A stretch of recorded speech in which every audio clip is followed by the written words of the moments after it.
through the Rafah border crossing. And to shed more light on the issue, we are very much delighted to be joined over the phone by Ambassador Ayman Mosharafa, former Assistant Foreign Minister, to shed more light on the issue. Mr. Ambassador, good afternoon to you. Good afternoon. Good afternoon to you and the audience. And happy Police Day. Thank you so much, sir, for being with us. Ambassador Mosharafa, how do you see the importance of celebrating this very special day, which is the 72nd anniversary for the Police Day? Actually, this celebration is a landmark in Egyptian history. The British troops were stationed in the Suez Canal after the British occupation of Egypt in 1982. And they stayed for a long time and it was legalized throughout the Treaty of 1936. Most of the negotiation with Great Britain at that time for a total independence of Egypt and the total dismantling of the British base in Suez Canal failed.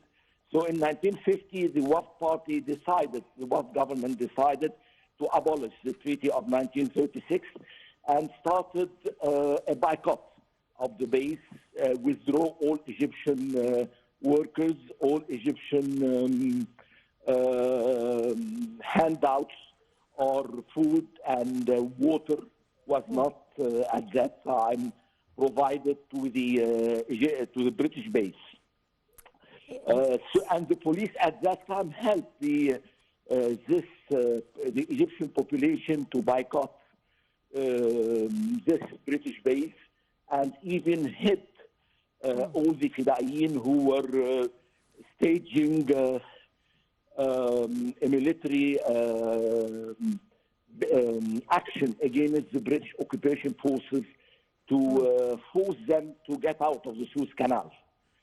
Till the British decided on that day to surround the Ismailia governorate and start with massive forces, armed with machine guns, and the Egyptian police were actually fighting only with light weapons, with rifles, and they were outnumbered. But at that time, the Minister of Interior, Fuad Pasha, decided to give an order not to surrender ever.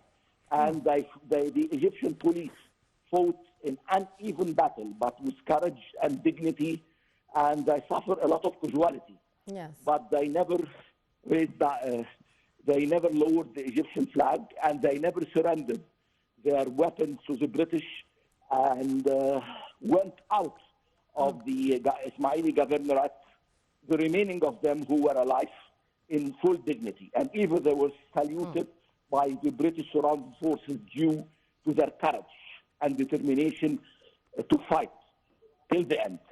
Indeed. And it was a landmark. The second day, all Egypt to have a demonstration. And this 25 January was a prelude to the 23 July revolution, which abolished the royalty in Egypt and started a new Egypt under the President Nasser al-Najib, President Najib at that time. So it was, an important historical event which changed the course of the Egyptian history. Indeed. Mr. Ambassador, the most important point that were tackled in the President's speech today before the attendees celebrating the 72nd Police Day, and especially concerning the challenges that the country is facing on its west, east and south borders. First of all, the President paid tribute to the sacrifices of the Egyptian police throughout the different decades, from the 25th of January 1952 till our present day, and how the Egyptian police fought bravely against terror and protected Egypt and the Egyptian citizens Yeah. Still, we have a state of security and prosperity after a vicious war against the dark forces of terror in throughout Egypt, in Sinai, in Cairo, everywhere, which they wanted to turn Egypt to a very fluid and unstable state and to destroy the army and the police, which was the target of the forces of darkness. Indeed, and the second point, the president reiterated that Egypt is always in the forefront, and for all our sacrifices, and there is an important need to uphold the presence of a strong state against terror and against all the challenges surrounding us, whether it's coming from Gaza, from the south, from the north, that we should respond currently and to be united against those challenges. Indeed.